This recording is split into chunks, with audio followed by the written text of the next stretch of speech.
but if you say that night was bad, that night was bad. Like, how many different data sets are there? How many nights worth of data? That's just there you go. Each one of them I think is about 1.49 days, so it's about 10 or 15 days max. That's the habitat data, because I wanted to show that. And those 6 points were all on one of those nights? On a single night, yeah. The way they dealt with it was to just, as you said, bring it down so that it fits, and then say they had to shift it by 40 meters per second, which to us sounds more like, okay, that's your instrumental systematics, and this thing could be happening on all the other nights, so you need to think about it. and also on the transit that you showed from Spitzer and Yeah.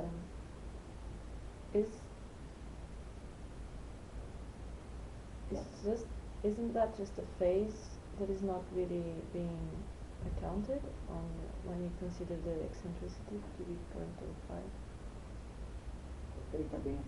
Like it seems that it fits, it's just not in the right time phase. Well, no, that's the point. That's what your that's what this thing tells you. I've never fitted a transit at night.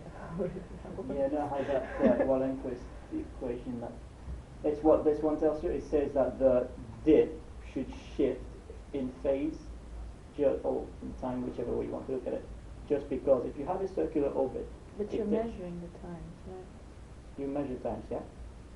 But you can plot it in time as well. It doesn't make any difference because the way we plot in phase is just to divide it by the number of periods. It just seems that the time is wrong for me. I don't know. Well, no, The not time for. is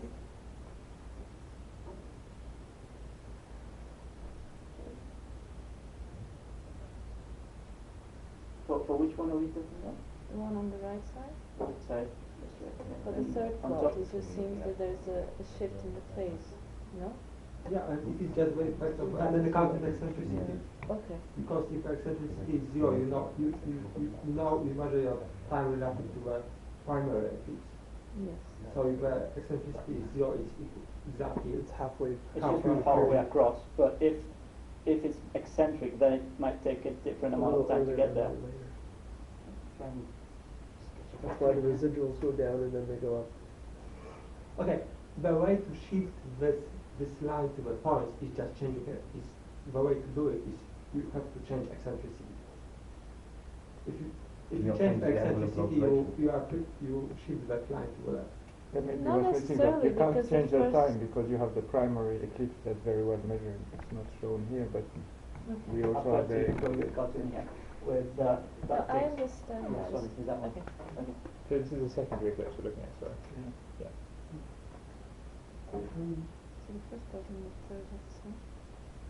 I'm not clear. Which one's a primary, which one's a No, these are both secondary eclipse. One So primary, they're both occultations. So it's just this one is in the Z band. I'm not sure what wavelength that is, but that's that's one infrared. from space, which is Yeah. deeper. Oh, okay. And on the ground it's some cool things happening. I have another question. You just want to keep answering questions because you love it.